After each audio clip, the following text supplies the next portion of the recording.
Hi, everybody. Welcome to another chat with Jay. Uh, Jay, it's been a while since we've chatted, and we're looking at the holiday season already. It's amazing, isn't it? It is, Kathy. You know, the holiday big push is just right around the corner, and really thought that today would share some information with our viewers about, perhaps some top tips to focus on from a parcel strategy standpoint. That's right, because we've got 2026 just right around the corner. So, folks really need to be focusing in on that as well. So, Jay, I'm going to let you take it from here and share some of your tips with everyone. Terrific. Thanks, Kath. So again, not necessarily in order of importance, but did want to share some information with everyone. So these are my top 10. So audit carrier performance and spend. Again, really important to make sure that you're reviewing the on-time delivery, the damage rates, peak season surcharges, invoices from the past year. Make sure that you're proactively looking at those pinch points or those service failures from last year so you don't disappoint your customer. Okay, so that's the first thing. Second thing, and again, this should happen all the time, but renegotiate your contract rates. Typically, as a shipper, we all wait till January, February timeline. And I would tell you that the earlier you can start that with the carriers, it's to your advantage. There's a lot of data that should be gathered, should be presented on your behalf. And make sure you're working with someone like myself or others who are able to really help look at it holistically and someone who's has experience in the market, not necessarily just someone who is a really good consultant. Okay. Make sure you're aligning with somebody with uh, operational and executive experience.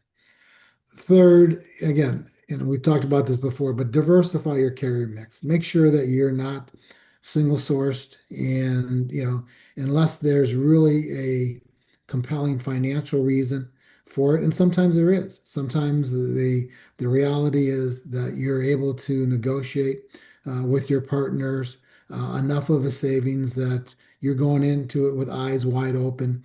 But make sure that analysis is done. Make sure that you understand what the pros and cons of being single sourced. But generally, for most people, I'm going to say make sure that you are diverse and not single source. Make sure you're relooking at the design. What is shipping from what locations? From a inventory turn standpoint, you don't necessarily have to have product in all different locations. So sometimes even split orders make more sense from an overall company standpoint as opposed to just a logistics standpoint. So make sure you're working with your internal partners, looking at the velocity of some of your product, and if it makes sense, perhaps consolidate that down to one or two locations as opposed to multiple locations. We talked about it briefly, but make sure that you have a contingency plan for peak.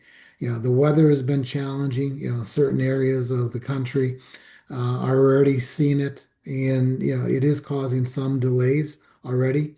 And obviously, there's a tremendous amount of volume that's going to be pushed through the networks very, very quickly.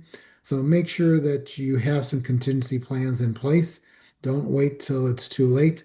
You don't want to be in a position that you're disappointing a customer because ultimately you will lose them. It's not like it was 5, 10 years ago. If a customer has a bad experience, they're going to walk away. And so make sure you have some contingency built into your network. Pretty basic, but make sure that your package size is optimized. Make sure that from a DIM standpoint, you're looking at everything you should up front. It's amazing as I work with different partners. Sometimes they haven't really thought about that. And there's lots of opportunities to save money. And, quite frankly, even from a sustainability standpoint, there's a lot of really, easy things to do to make sure that you're not spending more money than you need to be. Make sure that your promises are aligned with your website. Okay. Don't over promise. Okay. Make sure that if it's a 2-day lane, that it's 2-day. If there's an opportunity to get product there, within that timeline, as long as the customer is, upfront about it with you, okay, what their expectations are, make sure that you're fulfilling that, and don't disappoint on that. There's too many options for that. On the converse, if you have a reverse logistics play, some of my partners have a much higher percentage of reverse logistics than others.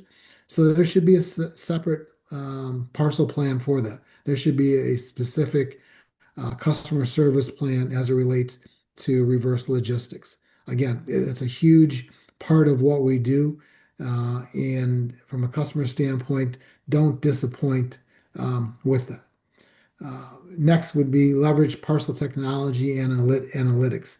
So use the parcel TMS, use the rate shopping tools. Use the information that you should be getting from a business intelligence standpoint. There's so much information that should be pushed to you automatically. For most of my partners, they don't really want to get into the systems. They just want exception reports.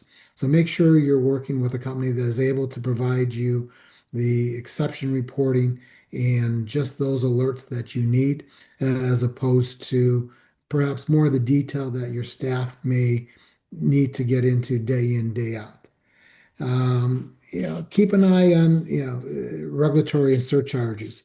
Again, there's a lot of money that can be spent there. And again, if you set up your BI system correctly, those should be flagged for you so that you don't have to have your staff in the system the whole time. So hopefully these 10 tips help you.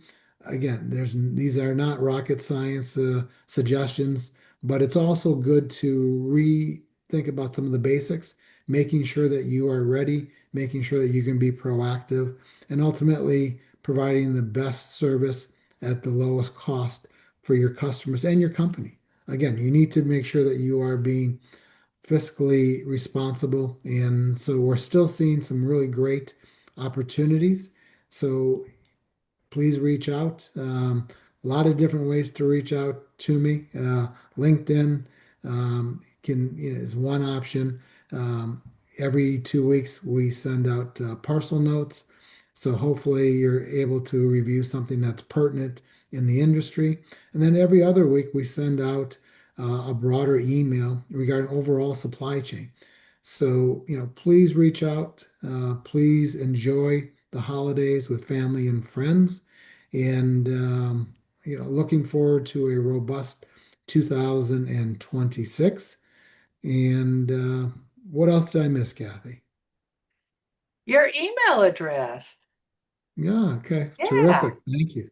It's Jay Kent, Kent, at slbperformance.com.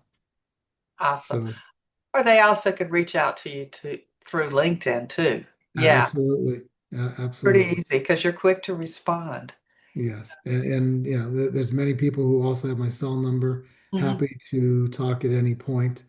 Yep. But again, thanks for the opportunity to talk about the 10 tips for the parcel strategy as you get ready for the peak season and into 2026.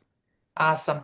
Thank you so much, Jay. And yeah, it's just a few weeks away, 2026. And what a good place to consider utilizing Jay's expertise in planning out your strategy and such.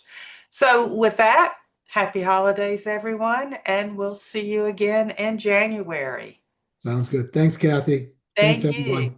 Take care.